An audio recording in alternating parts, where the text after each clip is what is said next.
Blind people, like everybody else, wanted to play the game, and it was seen in some of the schools for the blind, people rolling empty tins on the floor and hitting them with sticks. And that's when it was discovered that you could use sound to play cricket, and that is a very sound thought. Oh, nicely put. And Stephen's education coming in handy for us. That's where it all started, and some wise guy said, why don't we, instead of using a tin, why don't we create a ball with ball bearings inside so that it rattles? You have the audio, but you still have the ball quality. Yes. Yeah. The ball evolved from a empty tin to a plastic ball with ball bearings inside. The size of the ball is the same. The weight is much lighter. So, just to explain to everyone, if you haven't seen a game, check it out. It's like a proper sport, no question. They have a ball. They have ball bearings. Correct me if I'm wrong. Ball bearings inside it, which give you the sound when the ball pitches or moving to the air or whatever. Yeah. And with the sound, you have to sort of echolocate the thing and play your shot or catch the ball or whatever. Here, the echolocation doesn't come into play because you're actually hearing the thing. Yeah.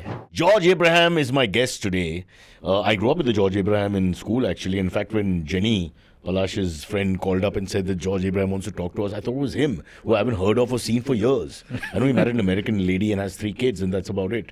This is a different George Abraham, slightly older, in fact, and wiser and well acclaimed, with lots of strings to his bow, to use a Hindi phrase. Bahut rassi hai apna bow ke liye. I want to make sure everybody's comfortable here. We must speak in many languages. George, welcome to our show called Cyrus Says. It's an award-winning show. We give ourselves the award every year. That's for 3 years. And I think we have done over 1,500 podcasts. But enough about me. Namaskaram.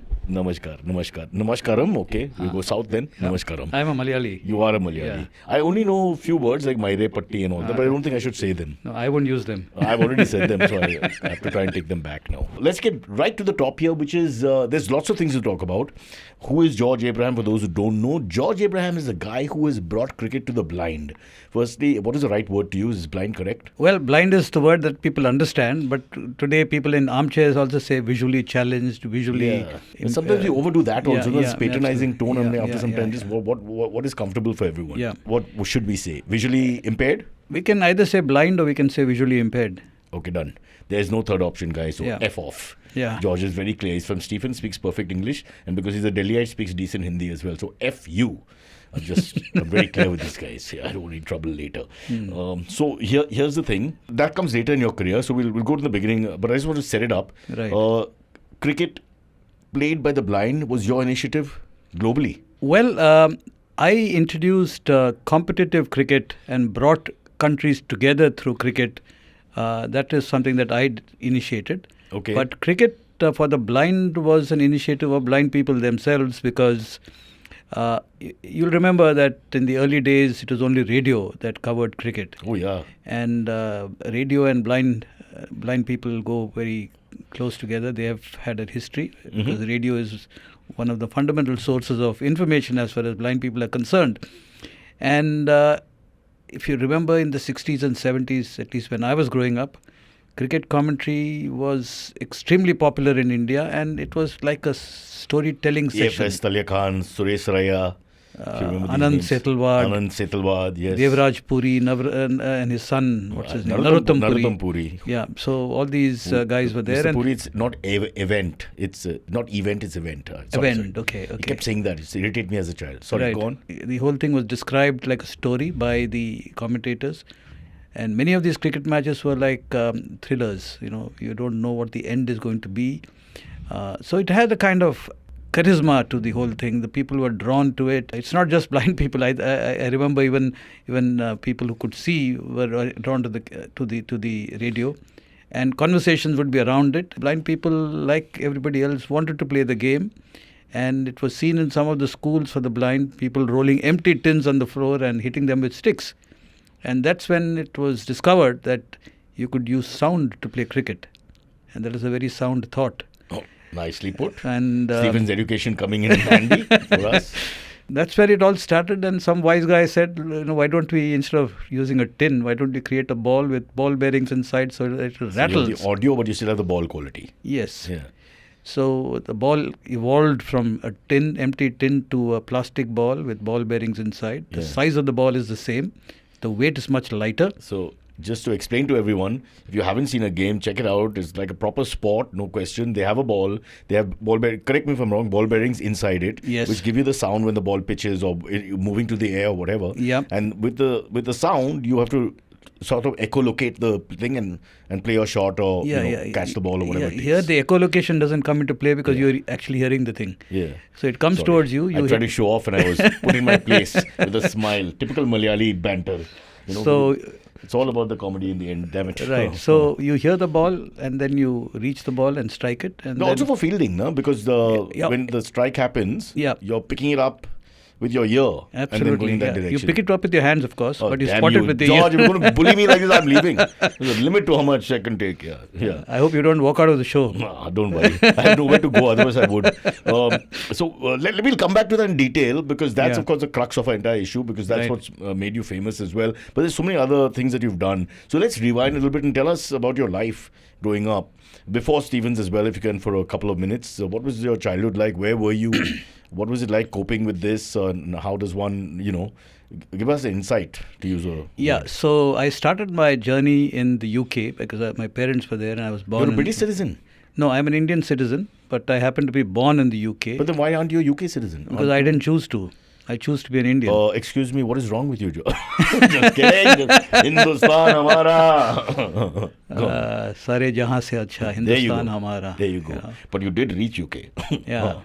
So my parents were there and Your dad was posted in England. he was a civil engineer and he was working on one of those motorways, the company building one of those M4 or M5 motorways in the 1950s. Okay. So that gives out my age. I'm 66 today. Why? Uh, You don't look it. Don't worry about it. no, but I'm just saying the figure yeah. is 66. All our guests lie. Yeah. Don't worry. Go on. No, yesterday I was at a show and I asked them how old do you think I am, and somebody came close to saying 100. So No, I'll tell you honestly, you've got a full shock of hair. It's white, I but know. so clearly over 50, but you don't look anywhere close to 60. No, my hair started growing white when I was in my mid 30s. But you've got more hair than I have, and I'm 53. Yeah. And every day I count the hair in the sink in the morning when I wake up. You count your hair, I count my blessings. Well, your blessings and my hair are the same thing. Because every day I pray for more hair, but apparently Right. science doesn't reverse. Right. Let's get back to your early days in UK. So when I was 10 months old, I had meningitis and The brain thingy. Yeah, absolutely. Normally people pass away, but I survived. But meningitis tends to leave its mark. So my parents discovered that I was bumping into things, and when they checked out with the doctor, they said, this guy's optic nerves are dead, retina is damaged, this guy will lose his eyesight completely as the years go by. So It's a longish process. It didn't happen like in one shot. No, it wasn't a sudden. I lost a lot of vision when this meningitis happened. Right. So as far as I can remember, I've always had a serious eye condition. I could not recognize people. I would only recognize them by voice. I couldn't see what's written on the board. I couldn't see what was written on my book, and I couldn't see what I've written. I couldn't read my own writing. So these were all the challenges. My parents just decided that we don't know how to deal with this child, but let's go the normal way, which is send him into school when the time comes. So I was sent into a school, and this happened to be a girls' school in Lucknow called Lamatnia Girls' Not the School. worst decision. Yeah. In hindsight, it's a great decision. Yeah. But so anyway, I went there and I started my schooling there, and then I It's moved. very upmarket school, huh? The La Martiniers Yes, group. it is. So where all the rich people and influential people go to boys. So don't worry. So up to class 4 those days, boys were in the girls' school. And from 5th onwards, the boys' school opened up for the youngsters coming in, and this continued till 1976, I believe. Yeah. But I stayed there for just 1 or 2 years. So really naughty boys would fail in the 4th standard continuously. Yeah. I Stay didn't. there till they're 17 and become one of those Gurgaon giants. Yeah, I did. Yes, myself Bunty. I like the girls. Huh? Right, but So- I didn't survive till class 4. I left in class 1. Yeah. Why? Yeah, because my parents were in project areas, so they sent me to my uncle and aunt's place. So when my uncle and aunt moved from Lucknow to Delhi, I moved with them and joined Frank Anthony Public School in Delhi. Okay. And then so schooling was in the mainstream, and then my parents moved to Hubli in Karnataka. where I did class 3 to class 11. And so that was my bulk of the schooling. So this is in a conventional school? Yes, all conventional school. Okay. You'll now ask me, the next question is, how did I as a blind person manage there? No, but if you're asking the question, you might as well answer it. Yeah, I will. So it was a wonderful partnership between my parents, the teachers and my classmates. They all rallied together to make sure that George Abraham didn't go underwater. And I had a decent schooling, did well in studies. I also, with my little eyesight, was an athlete, did run the 100 meters. I was introduced to cricket when I was in class 3. There was a crazy neighbor who lived upstairs who was a cricket freak. So he saw us little guys playing in the Maidan, Kabaddi or something. So he said, you play the right game now. Come and I'll teach you cricket. So in the veranda, he would show us the legs, the sweep, the cut shot, and off breaks. You mean shadow batting? No, with the ball and bat. Okay, yeah. Huh. So he bought us a ball and one of those rubber balls to start with, and a regular cricket bat. So that's where the initial cricket craze began. And he would talk about cricketing legends like Don Breadman. So I would wonder who this Breadman was till I later on learned that it was a Bradman. Yeah. Not Breadman. Yeah. So that was the initiation to cricket. And of course, the 1972 series, when Dennis Lillee emerged on the scene, I became a big fan of Dennis Lillee, and I wanted to play cricket and become a fast bowler for India because the Indian batsmen were getting bullied by the English and the West Indians and D.K. Lillee. That was my dream. Were you quick? I was quick. I couldn't see the wickets. I could only see a shadow at the other end. So I would go for that, and my objective was just two. Either send him to the pavilion or to the hospital. Yeah. Like Delhi. Did you pull a bouncer? Well, I would aim for the legs. The Yorker, okay. Yeah, legs, because I don't think I was strong enough to get the ball up. Yeah. And of course, didn't know the techniques involved at that time. So but then very soon I realized with my kind of eyesight, leave alone playing for India, I couldn't even play for my school. It was too dangerous a game to play. So I gave up my hopes then until I think I went through college and started my career in advertising. And then when I moved on to work with visually impaired people, I saw these kids playing cricket. And that's when their dream of being a fast bowler came back again. That same passion led me to get involved with promoting the sport. And rest, as they say, is history. We'll come to that because that's a pivotal part of, obviously, like I said before. But let's trace your life after that. Hubli, up to the 11th standard, in a conventional school. You managed the exams, everything, all good. You did pretty well, obviously, because your next step is Stephens, one of the biggest institutions of India, where all the left-leaning people of India study. And so tell me, what was that like? Again, you're in a conventional college and whatever, but you cope fine. Yeah, I coped fine, but I when I look back at my years in school and college, I do believe that my eyesight had a role to play in the way I would have performed and the way I did things. I might have done a few other things in addition to what I did already if I had been able to see. But I think school and college added a lot of value to my own personal growth, though I might not. Because in Stephens, there's one thing which I realized. You learn more outside the classroom than inside the classroom. You meet very interesting people, probably the cream of the country, and you learn a lot from them. And probably they might have learned a little from me as well. But we had just exams at the end of the year. So up till the third term, all of us would be loafing around the place, learning what needs to be learned from life. And then in the last term, you get into the library and start. So true, no, George, of up to, say, my generation, maybe a little after as well, where college was basically a walk till you have to do the exam. Correct, absolutely. It was just fun, meeting the other gender and things like that, and going out and discovering terrible things like alcohol. Please don't drink. Just have to say that.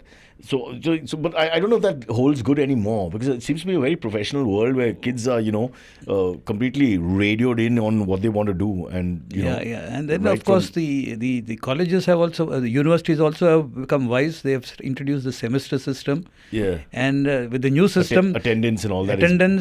You have exams before you know it. Yeah. Oh, they have those pop exams or whatever, pop tests as well, which are counted. Yeah, absolutely. And they are asked to write papers, and they're asked to do various things. things. My daughter is right now in the first batch of CUET, so she's in her third year.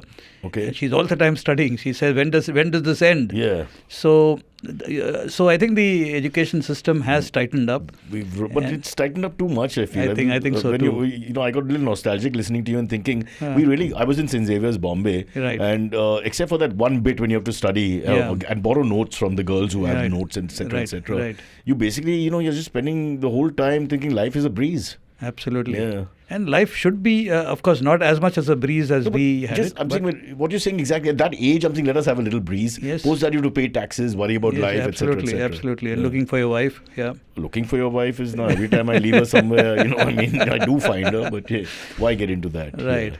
All right, so let's finish with Stephenson. So what did you graduate in? What was your plan? What were you going to do? I graduated in mathematics. I did maths honors, and then I did my master's in operations research. And that was one sign of those days. Many of us didn't know what came next.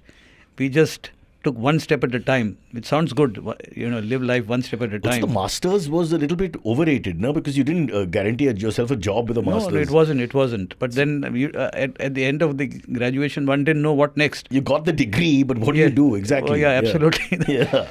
So, on that one. Yeah, there were some guys, of course, many guys who came from Bihar and so on, were very clear even before they started their graduation, हमें IAS लिखना है. And many of them are today in the IAS or retired from the IAS. That was not for you. That was not for me. I didn't want to get into a desk job. I didn't want to get work under a boss and so on. And it was after my master's, I suddenly realized that my vision impairment could be a challenge in life, because that's when people actually brought that as a factor in taking decisions. So I went for a few interviews. You're saying for the job thingy? Yeah, absolutely. So they would be like, it's not practical for us to employ you, is it? They would say things like, you've got a nice CV, but we don't have an opening for you at the moment. We'll keep it in our active file or whatever. And whenever there is an opportunity, we'll get back to you. And that I realized. How many interviews do you reckon you went through like this? Maybe 5 of them. And then I realized these interviews are not going to really serve any purpose. So what you're saying is they're all being very nice, but they're clearly not wanting to give you a job. Yeah. So in the big picture is that they were not really being nice. I had the same, exactly. I had the same thing with girls. Yeah. They were all very nice, but they never said okay to going out. Right. So in a sense, I understand your pain. It's not exactly the same. I'm not being insensitive, but it is somewhere there. Yeah. So then I kind of thought of the other option is, why don't I look at going abroad and do some further studies? Though I didn't really want to do further studies. That seemed to be the option that I was being directed towards. But fortunately, nothing came by. I didn't get any scholarships. My dad said no scholarship, no for overseas study. Fair enough. I thank him for that. And then about 9 months passed, and I was getting frustrated. I responded to job ads. There were many friends. How old were you by then? I must have been 22 or so, 21, so that's 22. that age when you started wondering, I should be working, etc. My friends, many of them took my CV, gave it to their dads who were working in the government or working in corporate India. My dad himself, my uncles, they all tried to kind of use their influence, they pulled their weight, but nothing seemed to be working till I think it was in February or March of 1918. Sorry, I'm getting confused now. No, don't worry. 1982. You're in the right place if you want to make statements that make no sense. This is the podcast for that. So 1982, okay. March. Asian Games. Yes, it was just before the Asian Games. Yeah, 82 it was. Yeah. I suddenly woke up one morning with a voice inside me saying, hey George, if you want to get going in life, you got to do something yourself. You can't depend on others. They will just get you to a certain point. So that thought kind of excited me. You weren't worried that people are talking in your head and you're just 22? That normally happens at 70, I would think. Well, I didn't come to that. I didn't talk about that. Yeah. The other demeaning factor then was, initially people were asking me, George, what's your plan? Then I suddenly found that they were talking to my dad. What is George going to do? I'm sitting right there. I know. George, why do people do that? Even when I'm empathizing completely. Yeah. Everybody asks you what's your plan like they're disappointed. Yeah. Because they need a full, strong layout, a blueprint of what's going on for the next 45 years. Absolutely. Yeah. So they would talk to my dad right in front of me, ask him, what's he going to do? And the poor chap, why don't you start a business for him? And So I would just feel very upset and frustrated and angry and all So that. she tells me visually impaired, not hearing is fine. Yeah. At that point, when this sudden thought or the voice said, you got to do things yourself, I just got up. It was around 4 in the morning, so I just waited for my dad to wake up. I went to him and I said, look, I think I go back to Delhi now. He said, what are you going to do? I said, I'll look for a job. There's no point in writing applications and all that. We've done enough of it. I'll go. So he said, okay. So I took $500 from my dad, bought the first ticket from Ernakulam, that's in Kerala, to Delhi. And because Delhi was a city I knew, so I thought I'll start with Delhi. So I got into the Jayanti Janta Express, which takes 52 hours to reach Delhi. Oh my God. And that was one time I said, thank God the journey is so long, because that gave me time to think. And Were you alone? I was alone, yes. Yeah. So I was thinking, and by the time I reached Delhi, I said, advertising is perhaps an area I should try, because it has a lot to do with the mind. It's got creativity and maybe writing, but I've discounted the visual part of it. So for some reason, it was advertising that I was thinking of. And when I came to Delhi, I went to a classmate's hostel room in Guire Hall in Delhi University. He and I discussed my resume. He said, maybe you shouldn't write blindness in your resume. But what do you mean? You have to write that. No, he said his argument was, you're going to go from door to door looking for interviews. They see you anyway, so you're not hiding anything. You show the resume, they read it, and then we start talking. Many people also tell me that when they look at me, they might not necessarily believe that I have an eye problem. They said, you can talk about your eye problem when you meet them face to face. So I said, okay, that makes sense. So I went to Connaught Place, got my resume redesigned. I met a friend of mine who was working with Clarion Advertising those days. He gave me the lowdown as to what advertising agencies are all about, what are the different departments, what are the different jobs. And I thought client servicing or copywriting might be the two choices. Vastly different, but... Yeah, vastly different. But these are the two choices that I thought I would fit into. And I began my search. And in 3 days' time, I landed my first job at ASP. There was a gentleman called Jog Chatterjee, who was then the... famous. He was then the... Prahlad Kakkar's mentioned him as well as his opening. Yeah. So he was he called himself the general manager, I think, at that time. And he was the boss, actually. So he asked me, why advertising? So I said, sir, creativity, action, glamour, and, and I'd like to give that a shot. So he said, I'll give you a chance. So what I realized was he was a little carried away by the St. Stephen's tag. So I didn't correct him there. I said, if the tag is working well for me... But was he also Stephanian or whatever the word is? No, I don't think so. So anyway, so he said, I'd like to hire you. So I said, but sir, I have an eye problem. He said, what's the eye problem? So I told him. He said, no problem. I'll let give you a chance. When can you join? So I said, I can join right now if you like. So he said, no, I'm traveling. Right now I'll be traveling. So come back around the 10th of May.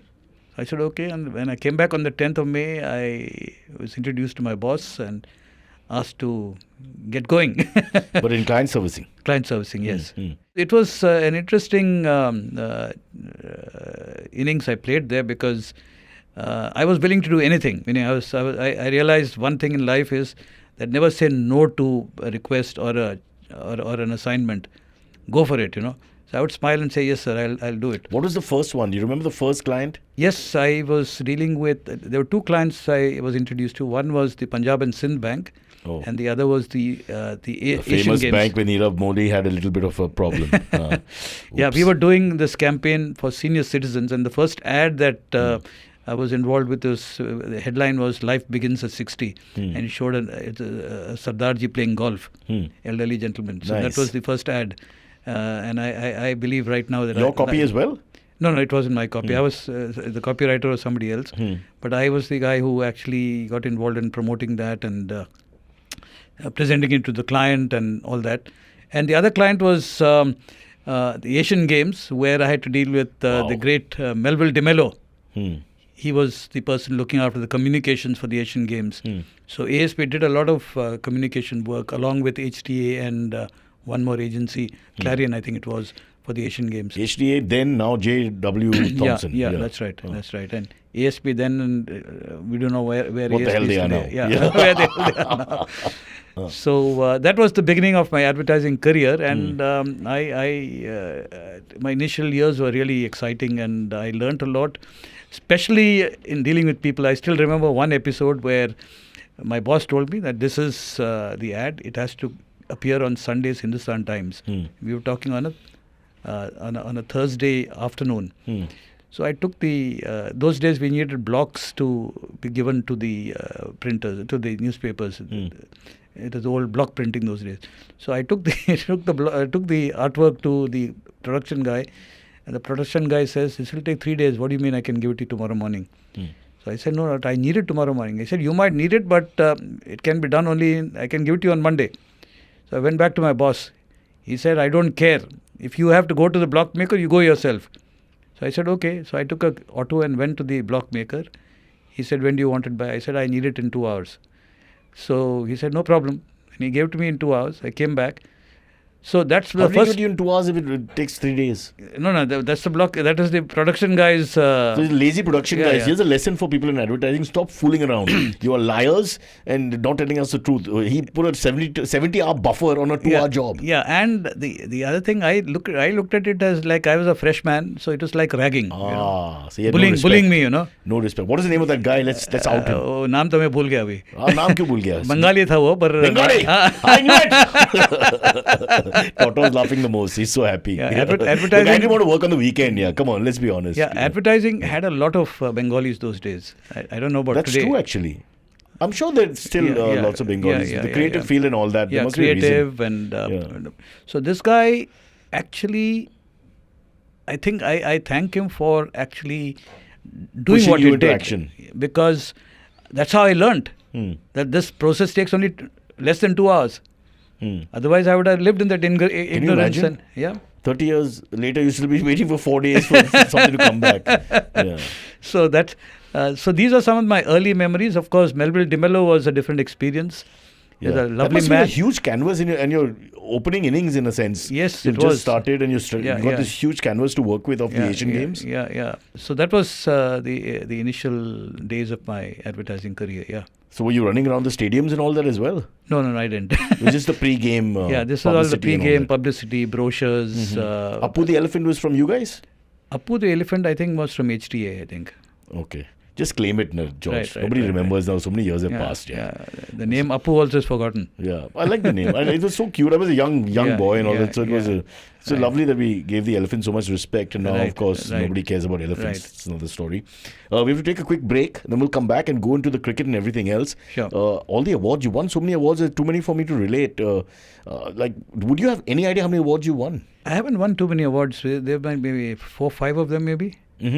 Which is the most prestigious for you? I would think the 2 most prestigious would be the C.F. Andrews Distinguished Alumni Award from St. Stephen's College. I value that the most. And I think the second one is the Limca Book of Records People of the Year. Yeah. These were 2 things. The Limca Book of Records People of the Year, because the other 6 people who got it with me were all kind of, people like A.R. Rahman, Dr. Seth Shetty from Bangalore, the heart surgeon, Mahesh Bhupati, Mary Com, the boxer. Wow. So these are some of the others who got it along with me. So one question: did you get a cash award as well? No cash award. It was Limca. And Stevens obviously will not be a cash award. No cash award. But your progeny can enter Stevens anytime because you're one of the exalted alumni. One of them has already gone through college. To Stevens? Yeah. There you go. Older daughter. This is a very Malayali thing. They pull their strings, end of the day. Everybody pulls their strings in this country. But my younger one said no Stevens for me. Why? She said, I'd like to go to Lady Shriram. I don't want to go where my LSR. dad... Yeah. No, all these are very, very uppity colleges, I must say. George, no struggle there. Okay, Yeah. But you did have a struggle. We'll take a break and come back. We're joking about what's been a very interesting roller coaster of a ride, but he's the man who's pioneered the cricket competition worldwide. So we'll come back and talk about that in detail. George Abraham. Hey, it's been another great week on the IVM Podcast Network. On Cyrus Says, Cyrus chats with Puneet Pania from Anne Hathaway's Mysore Sandals soap to the Infosys Leopard's New Year cameo. On A Century of Stories India, Kunal unravels the journey of British tea evolving into India's beloved masala chai. On Mind Over Money, Sumaira shares key guidelines for selecting the right mutual funds based on your unique goals matching your age. Folks, if you like our show, spread the word. Tell your friends and don't forget to rate and review them wherever you're listening to them. Follow us on social media. We are IVM Podcast on Twitter, Instagram, Facebook and LinkedIn. You'll also find all our shows on YouTube by their show names, so do look out for them and have fun watching.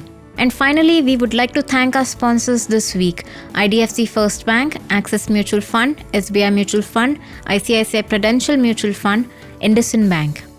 All right, back here with George Abraham. By now you may have realized George is visually impaired but has done really well in life and makes lots of money. He's worth crores and crores of rupees. He basically runs 3 states, was an advertising legend, and then created and pioneered cricket competitively for people who are visually impaired, which I hope he allows me to take part in as well, not to be, George, you were telling us a story offline, which is quite interesting, because there's a model to it. It's a funny story, but there's a model to it. Let's hear the story. Yeah, there's this friend of mine who used to... Name? His name is Niranjan Khatri. He used to work with ITC Hotels. He's a famous comedian. Yeah, I don't know about the comedian. Sorry. Yeah, this is Niranjan Khatri. Yeah. He's retired now. He lives in Bangalore. Mm-hmm. So he's done a lot of work in the area of climate change, environment conservation and disability and so on. Mm-hmm. So he once said, why don't we meet for lunch at my house? So I went to his house in Gurgaon, and during lunch I said, Niranjan, can I have some water? So his question was, how much water? So I said, what do you mean? So he said, you want 2 fingers, you want quarter, you want half, you want a full glass of water. So I said, okay, I'll have a quarter glass of water if that's the way you're going to put it. So he gave me the water. I drank the water, and then he said, the reason I asked you how much water is that people normally ask for water and just take 2 sips. The whole glass of water is wasted. And when millions of people in this country don't have water to drink, it's criminal to waste water. So I'm very clear. Can I take this a little forward? Yeah. Not to be flippant, but I have the same problem with ice. Yeah. I have a good friend called Vijay Kunalkar. Yeah. He always puts 12 pieces of ice in a glass at dinner in my house. Right. And then, he drinks his water quickly and all the ice is just wasted. Right. Now, I get it. The ice becomes water. But it irritates me to see full cubes being wasted but no one else can use it. So when you use water or ice, make sure you use all of it is what I'm saying. Yeah.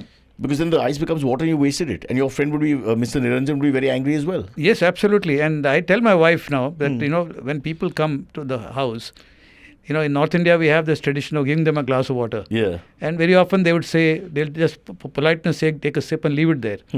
So you're wasting water. So you ask them whether they would want to have water. And I think you should ask them, how much water? Yeah. And if they say, why do you ask and all that, you can tell them the story that, there's millions of people who don't have water. Right. So we should play our little part. In fact, the fact that we don't have enough Olympic swimmers is because our water content is... It's all being wasted. Yeah, it's because of these people. It's funny, but it's true. All across the country, too much water is just wasted. Yeah. There's another theory. You can just put a straw inside a glass and then allow the person to just sip a couple of sips and then you can put the water back in the bottle. Because I'm okay with that, honestly. We have to think this through. It sounds inane and silly, but it's much more than that. Yeah, the sipping of water reminds you of another story, if I might. Please. My dad used to, when I was about 3 or 4, maybe 4 or 5, he would ask me to go to the corner pawn shop and buy 1 Cool cigarette for him. Mm-hmm. So I would do that every Cool morning. was a brand? Cool was a brand, yeah. I don't remember this brand. It's an ITC brand. Oh. All the smokers are saying yes. Giving away there. Yeah. So anyway, one day I told him that, look, this is not fair. You smoke your cigarette and I'm just watching. I would also like to have a cigarette. You were 4? I was 4, yeah. So he said, okay. So he gave me money for 2 cigarettes. I went and bought 2 Cool cigarettes, came back. He lit the cigarette for me. He said, okay, here's it. So I started puffing. So I was blowing out, thinking that's the way to smoke a cigarette. Right. He said, you got to take it in like you sip a cold drink. And one big swip, one big drag. And I started coughing and coughing.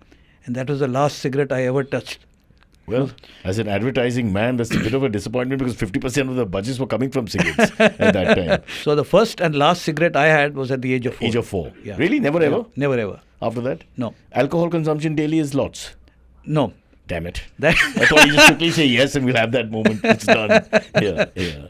All right. Let's get back to your trajectory then. So you're now with, you've done the Asian Games with AVP, you're doing campaigns. ASP. Yeah. AVP is a political outfit, perhaps very different. Yeah. And then you continue in advertising, you stay with the ASP itself for some time. And No. 3 years. At ASP? I think 82 to 84. Mm-hmm. When I went and told Jog Chatterjee that, I'd like to move on because I'd been offered a job with another agency. Oh. So he said, no, I want you to go to Bombay. Bombay is the mecca of advertising. You go there and learn the job. So I said, okay, when can I go? He said, when do you want to go? I said, I can go right now. So he said, okay, catch the first train out. So I packed my bags and baggage and left the following week, went to ASP in Mumbai, worked there for a year. I worked on clients like Amul Cheese and so on. Oh, I thought we had it, Dacunias. I was working at Dacunias. That is Amul Butter. Oh, we had butter, that's right. Yeah, utterly, butterly and so on. Fact is, you're older than me, but I'm losing my memory faster. Yeah. Oh. So I'm doing well today. You're doing superbly well. Absolutely. Except for the damn water story, which upset me so much because of the ice that follows. Yeah. Oh. So, and then I got an opportunity to work with Ogilvy Mather. I met Jaideep Samarth, who was one of the account directors at OBM those days, at a newspaper party. And so I introduced myself, and he said, "Are you looking for a change?" Yeah. That's an odd question to ask the first time you meet somebody. Why did they ever ask money? I would always think if you the first question you should say, "Would you like to earn more?" That's never asked. So anyway, I said that's an interesting question, but maybe you can take it offline and ask the question again. So anyway, a few days later, I got a call from somebody, and I was called for interviews at Ogilvy and Mather, Ogilvy Benson and Mather. I would like to mention the final interview that I had with Mr. Mani Iyer, because he was the boss then, SRA as he was called. So Mr. Iyer, when I was told that he would be meeting you today, I was very nervous because I had faced a lot of situations where people had said no to me because of my eye problem. And I was a little nervous, so I was kind of pretty tense. And in the morning, I reached his office by about 9. Mr. Iyer was already in his office, so he asked me coffee or tea, and so I said coffee, and was waiting. So then suddenly he turned around and asked me, he said, "Jaideep will join us shortly, but tell me something, George, what have you, I believe you come from Delhi to Mumbai. What have you gained by coming to Mumbai?" So I said, I don't know, it was quite spontaneous. He said, "Well, I've been around for 9 months and I've put on 10 kilos. I actually put on weight in Delhi, in Mumbai. And so he said, he kind of laughed, and we carried on. And I was still wondering, how do I let him know that I have this disability? And he asked me a question suddenly, "George, what has been the high point of your life?" I said, "This is my opportunity." I said, "Today, sir, I'm sitting in front of one of the biggest doins of advertising in the country. And I must tell you the backstory." And I told him about my eye condition and the fact that it was a privilege to being interviewed by him. Very soon, the next question, a couple of questions down the line, he said, "How much do you want?" So I told him what I was expecting, and he said, "Well..." What were you expecting? Do you remember? See, those days salaries were low. 84, 85. Yeah, it was 85. So I think I was asked him for 2K or something at that 2,000 rupees, same as what I get now at IBM. That's not bad. That's not bad. Yeah. I started my innings with OBM, and I worked. This was Apijay House also? Apijay House, yes. Okay, the legendary. Yeah. On Dinsha Vacha Road. Next to KC College. Next to CCI Club, Oval Maidan. KC College. Yeah. Oh, that's a naughty boy, George. Yeah. Because that's where the young girls would be standing out because there's no place in that college. Yeah. Fair. So that's... was it as prestigious as it is, as it became later in the 90s? Which one? O&M, where, everybody, that was like the fountain of advertising. So I think O&M is a much bigger place now compared to what it was then.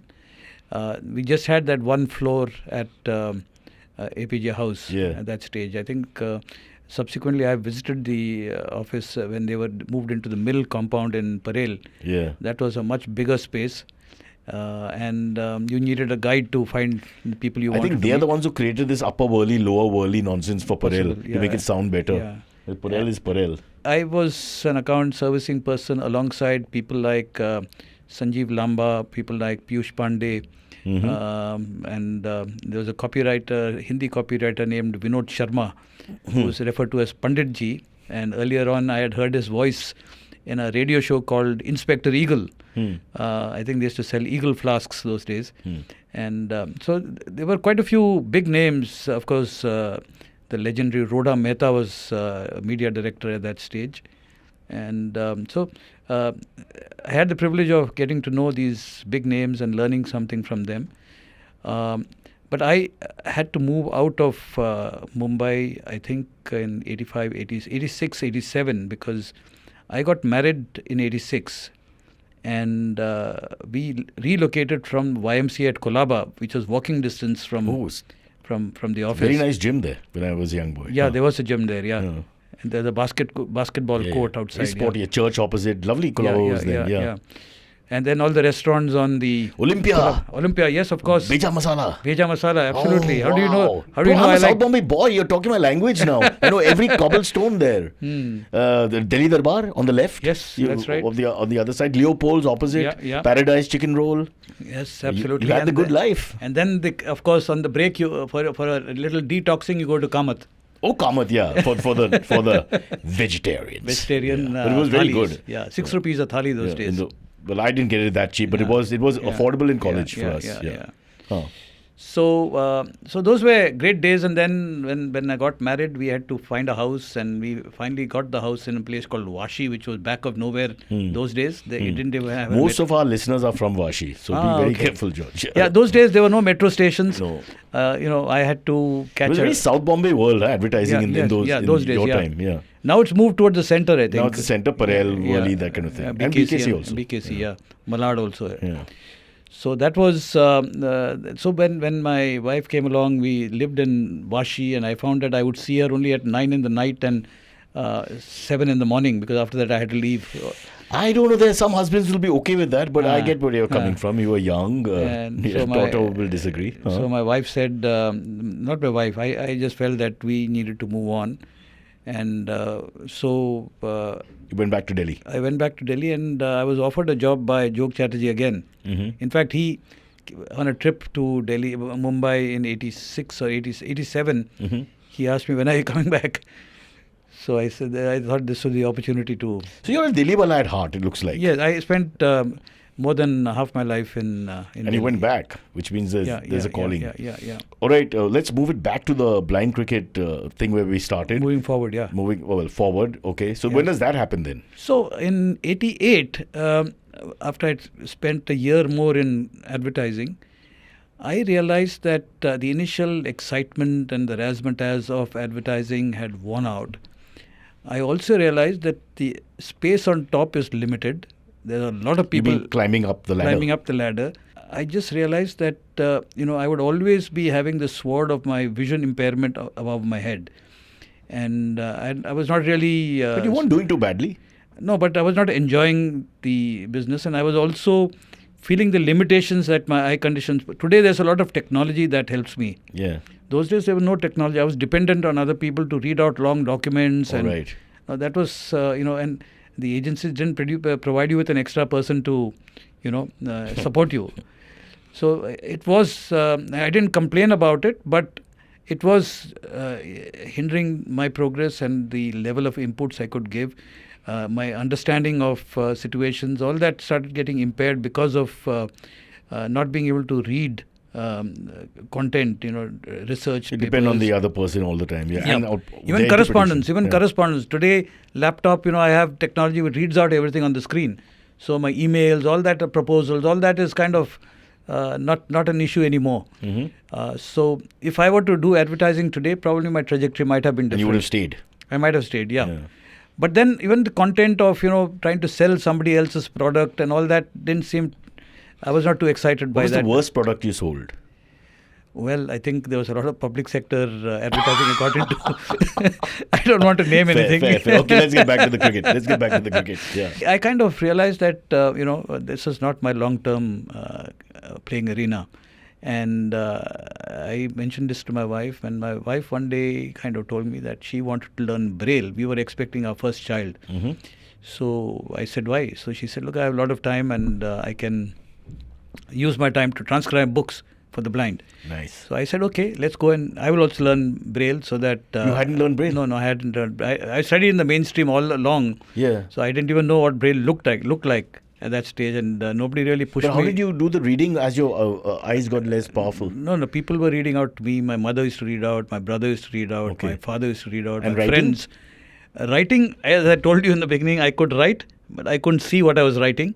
But I could write in a line, and I used black ink so that the contrast I could see a little bit.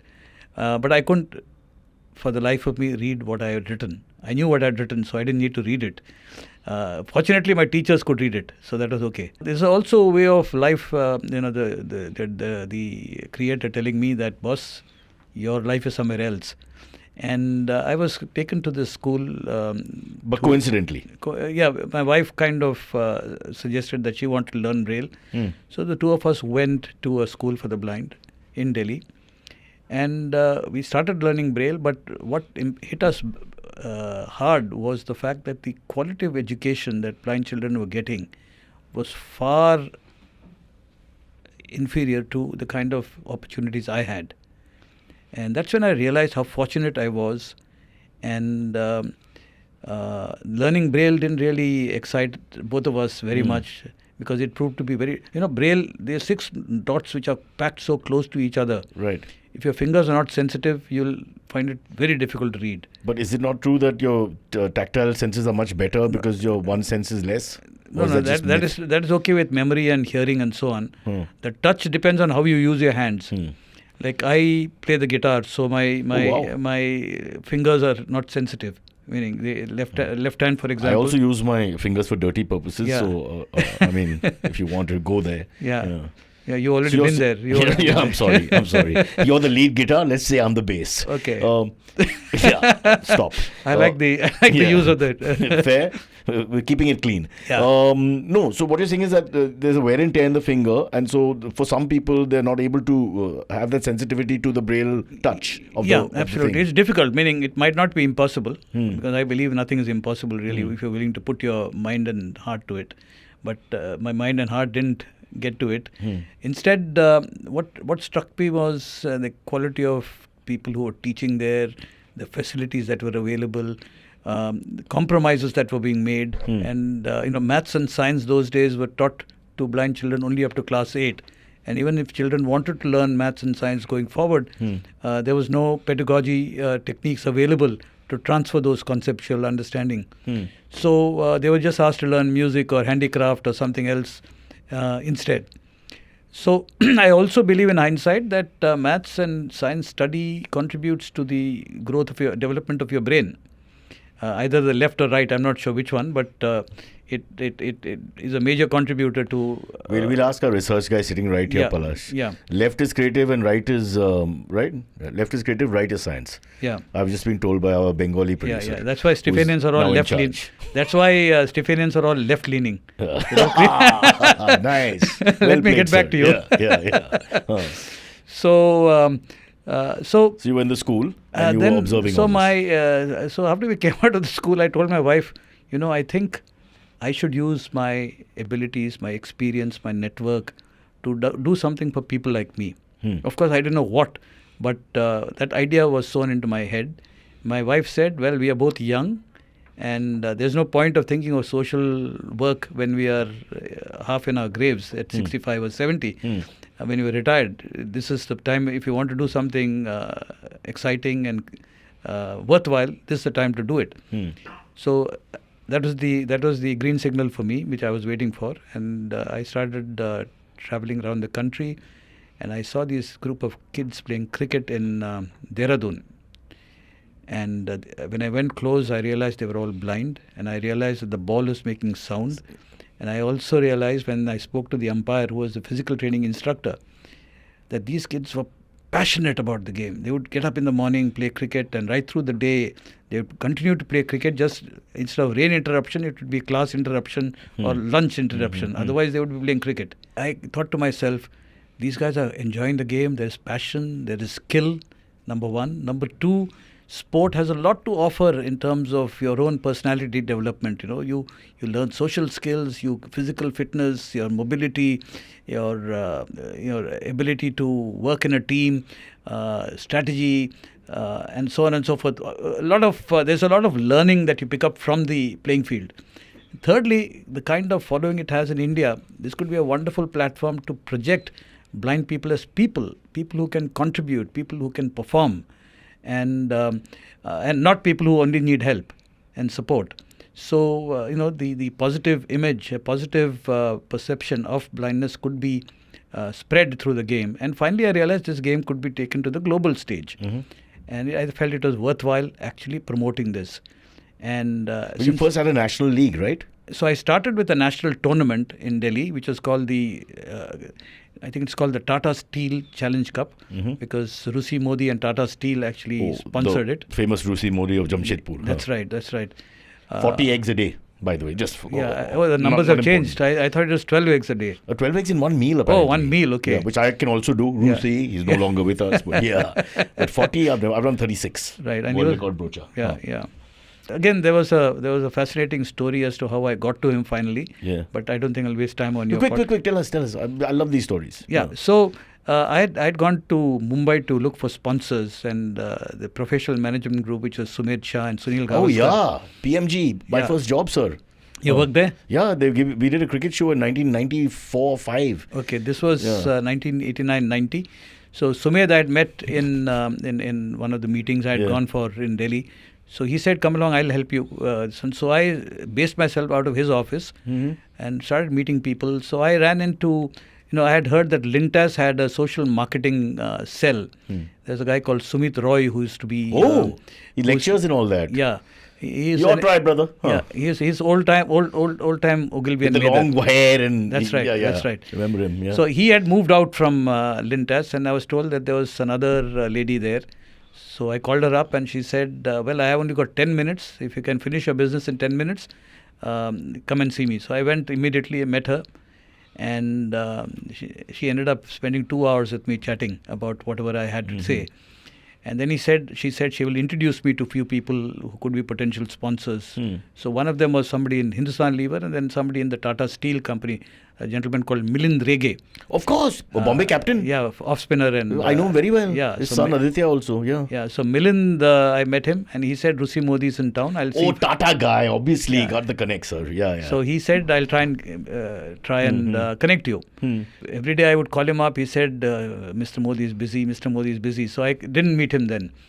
Then I called the lady and I said, thank you. You've been very kind, and you've been one of the few people who've been very empathetic towards my plea. So she said, what happened? You didn't get any? Didn't Rusi Modi give you anything? So he said, no, I couldn't even meet him. Milind was very nice, but I couldn't get anything out of... Couldn't open the door, huh? Yeah, couldn't open the door because the door is not available at that time. So she said, give me a minute. 10 minutes later, she calls me and says that Tata Steel will give you 1.5 lakh. And that's when I realized this woman I was talking to all the time. Who's she? I'll tell you.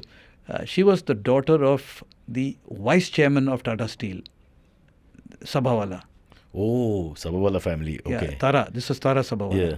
One of the twins. So she was able to engineer it on her own. Yes. So she said, so the project was on. The first tournament actually cost us 2.5 lakhs. Tata Steel gave us 1.5 lakhs. And then I went to, somebody said, why don't you invite Rajiv Gandhi as the chief guest for the finals? So I said, yeah, that's a good idea. So I wrote to Rajiv Gandhi, sent him a fax. I was called to his office. He wanted to know who all are going to be there. And then the guy asked me, no, I didn't meet Rajiv Gandhi there. I met his secretary. So the secretary said, Rusi Modi is in town. Why don't you invite him as well? So I said, well, I've tried to meet him. So he said, try. So I called up the Modi office. There was a guy called Amit Jha, I think. You remember all these names, huh? Amit Jha. So Amit Jha said, look, Mr. Modi is very busy, but I said, no, but I have to meet him. So he said, okay, he's staying at the Taj Hotel. Call up at 3 o'clock tomorrow afternoon and I'll be there, so I'll connect you with him. So at 3 o'clock I called up. a voice said, yes. So I said, I would like to speak with Amit Jha. So he said, Amitabh Jha. So he said, Amitabh is not here. But what can I do for you? So I said, look, I'm actually trying to get an appointment with Mr. Rusi Modi. He said, I am Rusi Modi. So I said, what do you want? So I said, this tournament is happening and I'd like you to be there for the finals. He said, I'd love to be there. And that's it. So he was there, and then he funded the next year's national tournament as well. So you got the national limelight. You had the Prime Minister, you had the head of TATAs, you had all the big guns. Yes, that was the opening match, which the opening start, which the Indian team has not been getting in the recent past. Yeah. But I got it. Oops. That was hurtful. As we speak, Brisbane Test going the wrong way. Yeah. And then how did you take it globally, very quickly? Yeah, so after 3 years, in 1993, my aspirations grow bigger. Mm-hmm. So I announced in Ahmedabad when we had our Thumbs Up Challenge Cup finals that in 5 years' time we will organize the first World Cup in India. And then I connected with all the high commissioners of cricket playing nations, and Australians connected me with the cricketing body for blind cricket in Australia. Mm-hmm. I went to Australia, met them, convinced them. They said we will bring the New Zealanders and come for a meeting in India. So we had a international conference on cricket for the blind in September 1996 in Delhi, where we finalized the rules. The rules were slightly different in each state. We standardized the rules. Secondly, we decided that India will host the World Cup. And thirdly, the biggest challenge was whose ball will we play with? And that was the big question which we discussed for 1.5 days. Finally, we decided that the Indian ball would be used because of the affordability and easy availability. Because countries like South Africa, India, Sri Lanka, Pakistan could not afford the balls which were being used in Australia and New Zealand and England. Yeah. Because they were costing in several dollars while we were just 12 rupees. So that's how the Indian ball got preferred. We undercut the market and stole the game once again. Right. Conventional as well as unconventional. Yeah. So that's how the first World Cup was kind of decided upon in November of 1998. And, we started then working on the World Cup. We formed an Indian organizing team. And who won the first World Cup? South Africa won the first World Cup. They haven't won the in the mainstream World Cup, but they managed to win the... Oh, that's a good point. Your cricket. Yeah, yes, they haven't won the mainstream World Cup. Yeah. And has India won? Yeah, India won the fourth World Cup. Okay. The first... home advantage or elsewhere? No, it was elsewhere. It was home advantage. The first one was home advantage. But the second one was in South Africa when we won. Oh, nice. And the first World Cup was won by South Africa. The second and third were won by Pakistan. Oh, not bad. Yeah. And then India has won 2 as well. India's won. It happens every 4 years. So India has won quite a few. Pakistan has won, I think, 3. Okay. And the latest one also is... So this was the 40-over World Cup that we had launched. Mm-hmm. But later on, the 20-over World Cup also came in. Okay. And I must also say at this stage that in 2006-07, I decided to move on from cricket because I felt I had I've done my part. And going forward, I just felt that I was only going to be a stumbling block to the sport because of my drop in interest. And I had other areas which I wanted to work upon. George, why did you talk to BCCI and other administrators who never leave their position? You're looking like a manager in a football team in the EPL or something. You play for 4, 5, 7 years max and then you get out because your thing is done. But it doesn't happen in cricket. They stay till they're 70. Well, that's what Kenny Rogers said in his song, right? The Gambler. Yeah. Know when to quit. Know when to quit. Bro, we come from the same area. You can see. Leopold. Yeah. All right, George, we're running out of time, but we'll quickly take a couple of AMA questions. These are people who write in. Yeah. You tell them the guest is coming and they write in. Kazilian wants to know, with cricket finally becoming part of the Olympics, what are your thoughts on blind cricket becoming part of the Paralympic Games in 2032? I think it's Brisbane. Does he think it could realistically happen? Do you think it will realistically happen? Well, I think there are kind of sounds being made in that direction. Noises are being made in that direction. I was told that cricket play nations are far below in terms of numbers when it comes to a basic requirement of number of countries that participate in an event in the Paralympics. But there is an effort going on. All these guys must be there, no? All are conventional cricketing countries that you mentioned. Yeah, but I'm told that there needs to be 70 odd countries. 70 odd? Yeah. But there aren't 70 odd in the mainstream Olympics playing cricket either. No, so mainstream Olympics. So that's the thing which we are actually hoping for, because if Los Angeles cricket happens, then I think in Brisbane also blind cricket might push. Might come in. Blind football is actually getting an opportunity in Los Angeles, but blind cricket, I think it's moving in that direction, because the Commonwealth Games in Birmingham recently had blind cricket, both women and men. Mm-hmm. So I think if not Brisbane, surely the following one, blind cricket will happen, and that will be a big boost. But I think the bigger challenges is for BCCI to kind of play their role in promoting blind cricket, because BCCI partly is there because of the stakeholders, and blind people are part of the stakeholders of BCCI, though they don't recognize it at this point of time. There are millions of blind people who follow cricket. If you look at the All India Radio lunch hour discussions on... I have an open line with Jay Shah. I can organize this in 5 minutes, George. You don't have to worry. Okay. Looks like he's going to be there for a long time as well. Yeah, I'm also very close to Roger Michael Humphrey Binney, so chairman of selectors. All these things will be done. Yeah. You've come to the right place. Right. Do not worry at all. Sorry, I'm not trying to cut you off, but we are running a little bit out of time, and there are two things I want to ask you. Okay. Cricket commentary. If you were to commentate on a match between visually impaired and sighted cricketers, how would you describe the action differently? So what he's saying is, if you're, there's a conventional right arm fast bowler coming in bowling to the batsman, and then how would you do it when it's played by the blind group? The game itself has certain differences, which is bowling is underarm when it comes to blind cricket. But would you do you spoke about radio commentary, would you describe it in the same way that as we were growing up? Yes. The romance of the, right arm over the wicket, comes in to bowl, two slips, gully. Yes. Richards comes forward, lets it go to the keeper, that kind of thing. Yeah, it'll be similar. Because blind people have grown up listening to this romantic I wanted to be a commentator on radio just to, lie. Because nobody knows, right? I could just say anything. So I could cause wickets to fall with no wickets falling, or I could get 100 out of a guy who's just been there for 10 minutes. Well, that might be carrying things too far, but I think there could be. I think there are lies being told just to keep the story going, but not facts like wicket is gone or centuries made, because that will be read in the paper we'll next kill day. The betting industry. Yes. Heads will roll, that's for sure. Absolutely. All right, as we end, I want to ask you a couple of questions, because you spoke about how much you like cricket back in Hubli when you first introduced it, etc. Who's, over the years, because we're looking at many decades here, who's your favorite cricketer? Who's your favorite Indian cricketer? Who's your favorite cricketer? If it's the same, that's fine. Well, this Indian cricketer keeps changing from time to time, but I would go with Rahul Dravid from the Indian stable. Yeah. I think he's a great batsman and a great human being. I had the privilege of meeting him several times, and I think he's a very grounded person. He's fantastic. And a very sincere, curious person. He's remained so normal, which is impossible when you're at that level of greatness. Yes. Yeah. And I don't think his greatness has been appreciated as much as it should have been. I don't think he cares. He may not. He may not. And the other person whom I've been an admirer of was Ian Chappell. The rough and tough Aussie. Yeah, meaning I think the philosophy of life that faced problems head on. Yeah. When he took on the might of England with the four-pronged fast bowling strategy in the Lillian Thompson especially. Lily Thompson, Walker and Gilmore, I think. Yeah.